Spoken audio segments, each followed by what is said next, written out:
நான் ஏரிக்கர மேலிருந்து 8 தசை பாத்திருந்து ஏங்கி ஏங்கி காத்திருந்தேன் காணல்ல.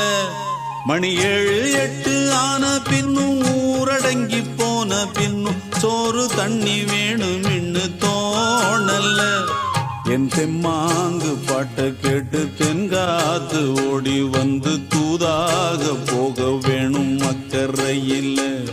நான் உண்டான ஆசைகளை சொல்லாம பூட்டி வச்சு உள்ளார வாடுறேனே இக்கரையில. நான் ஏரிக்கர மேலிருந்து 8 தசை பாத்திருந்து ஏங்கி ஏங்கி காத்திருந்தேன் காணல்ல. மணி 7 8